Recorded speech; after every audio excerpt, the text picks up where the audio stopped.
Defense is among the toughest spaces to do business in. It's a monopsony, which means there's just one buyer, the government. And the hardware is produced by the public sector and the private sector, but the buyer is still the same, even if it's exported. Now, in recent years, the government of India has begun pushing defense exports, getting Indian industry to sell to other countries. And this financial year, India recorded $2.6 billion worth of defense exports. It's a milestone. India has never exported so much arms. A country that's still the world's largest defense exporter is now turning around the corner, becoming a net defense exporter. That's a big milestone. This is a figure that grew 32% over last year. And I'm honored and privileged today to be joined on the show by one of India's top defense manufacturers, Baba Kalyani. Mr. Kalyani, welcome to the News9 Plus show. Thank you, Sandeep. And my colleague Nivriti Mohan, who's been tracking defense exports very closely. Arming and Aiming is a series that she's brought to the News9 Plus app. You can watch that. But Mr. Kalyani, big news coming out of the Defense Ministry. $2.6 billion worth of exports. I mean, it's historic. I never thought I'd see the day when India would become a net defense exporter. What did the government do right in your mind in the last decade?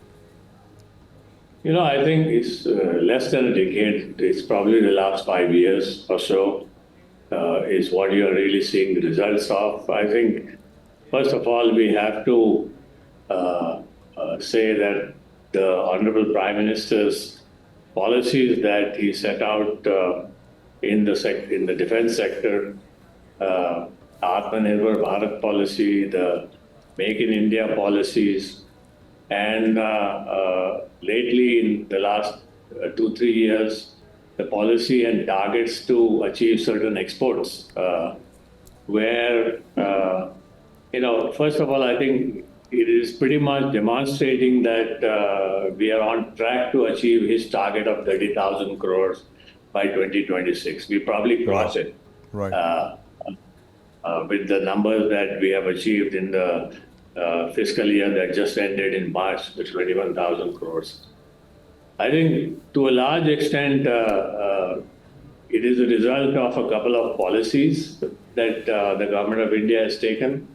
First is the India First policy, that is, India First means India is neutral in its stance. Right. And therefore gets the support of a lot of countries that would like to do business with India in this sensitive sector of defense.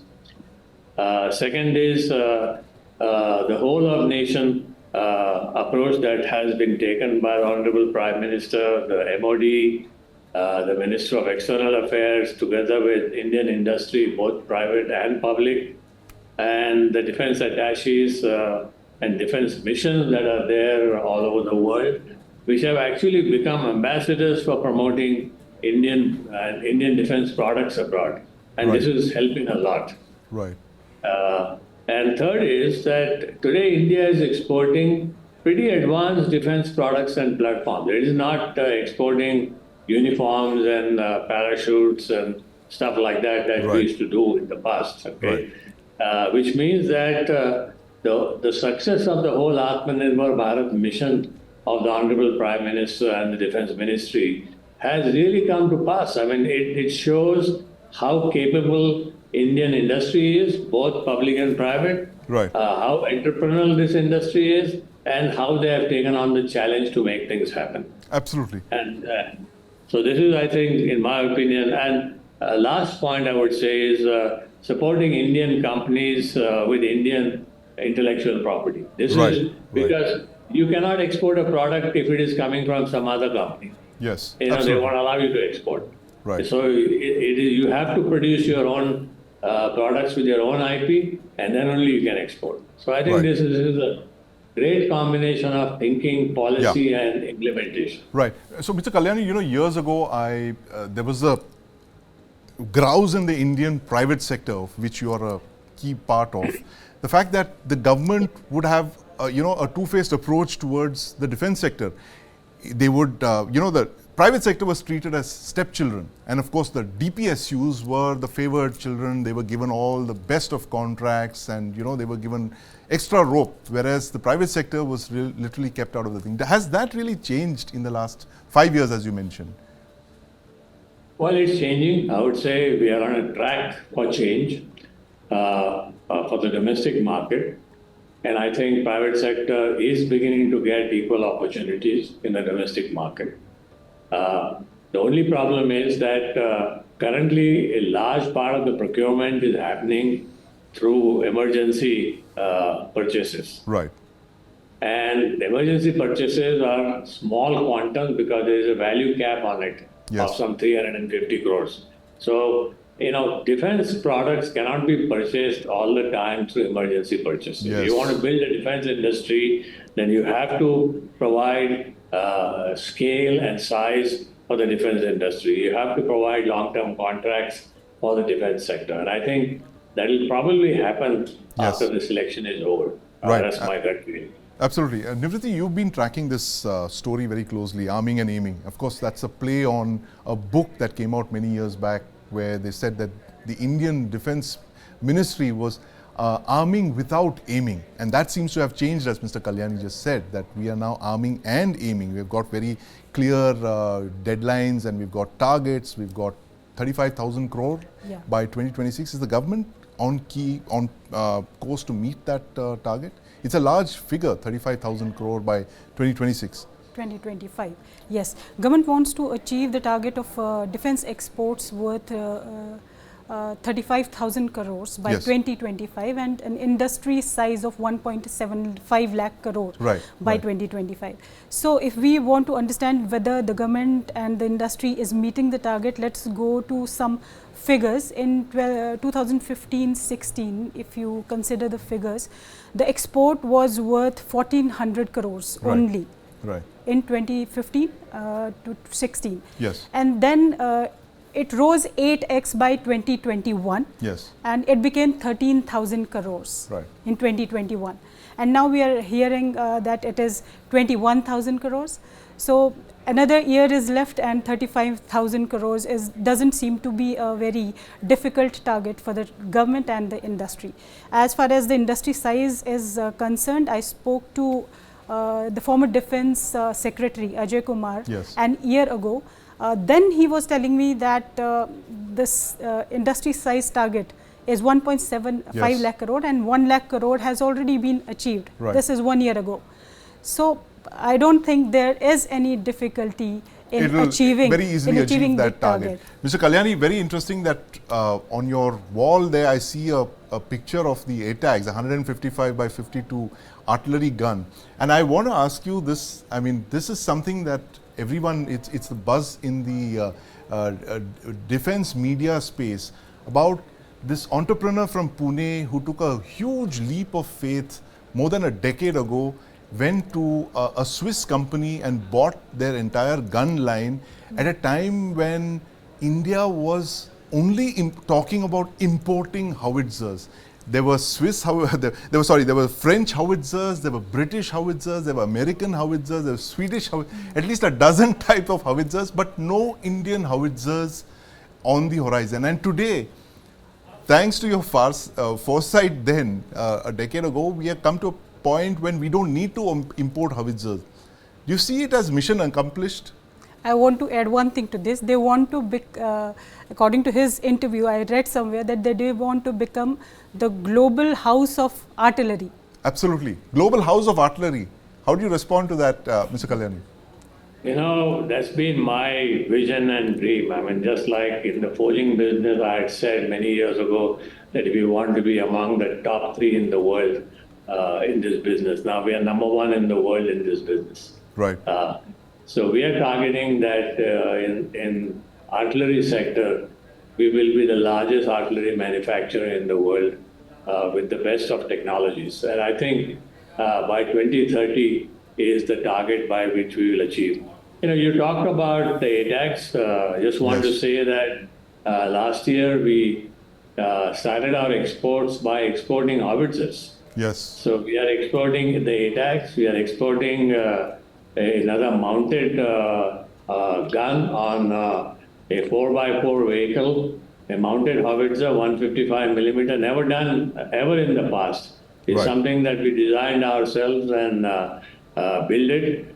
And yeah, we are looking forward to a lot more things to export. I mean, our own exports for last year, which ended in March, is over 1,000 crores. 1,000 crores. That's a very big figure indeed. And your foresight is rewarded, but it took a while, but it finally happened. As they say in Hindi, der aaye par durust aaye. But interesting that just yesterday, Dr. Irfan Ali, the president of Guyana, he put out this tweet of Indian-built Dorniers being delivered by Indian Air Force C-17 aircraft to Guyana. Now, one big thing is that a lot of people say that we've not gone to the level of, say, where the South Koreans are today, which is where we're not able to build entire platforms of our own. How long do you think before we get to, say, where South Korea is today? Forget the Chinese, where the South Koreans are today, where they're complete self-sufficiency in defense manufacturing and export. I don't think, we are, the fact that we are not able to build our own platform, that's completely incorrect. We are building our own full platform on the ATAC. There's nothing in that comes from outside, including the gun control computers, the AI systems, everything is designed and built here. The entire software is created here. And the gun basically works. It's a software-driven gun. Yes. It's a full electric software-driven gun, the first one in the world. Right. So I think we have capability to build everything that Korea does, probably, at least in the military space. Right. In the land forces space, we are fairly self-sufficient. But I meant like the aviation platforms, like you're talking about aircraft, fighter jets, and the like. Where do we really lack? If you look at Sandeep, in the aviation platform, it is only in the last few years, again, thanks to the Honorable Prime Minister, that he pushed the LCA as the main fighter for the Indian Air Force. And I think Hindustan Aeronautics is making tremendous progress to make the LCA Mark 1 and now Mark 2. Right. The one thing that we have missed in the aviation platform is the ability to make our own engines. Yes. In jet engines for jet aircrafts. And the second thing that we have missed, every country in the world that's in the, let's say, making aircraft space has to have a large forging facility. Yes. Because all engines and engine structures require huge presses. They require something like a 50,000 ton press. And this is not something that an entrepreneur can put, because the use of that is only limited to the number of aircrafts that the country is going to produce. Yes. So everywhere in the United States, this was supported by the government. In France, it was supported by the government. In the UK, it was completely supported by the government, but run by the private sector. Right. So I think this is a missing link in our system as far as aircrafts is concerned. But I'm sure soon it will get rectified. It'll soon get rectified, and you heard it there from Mr. Kalyani himself, a man who says he is going to be the world's largest howitzer maker by 2030. And that comes even as India has boosted its defense exports to the rest of the world. Record numbers there. Thank you very much for joining us this evening, Mr. Kalyani. Always a pleasure to talk to you and learn from you and talk about your story of that the foresight that you displayed in picking and betting big on the Indian defense sector, and that's finally come true today. But thanks very much for joining us. Always a pleasure to talk to you. And Nivriti. Thank you. Thank you. Thank you. You can watch our story, Arming and Aiming, only on the News9 Plus app. Download and watch.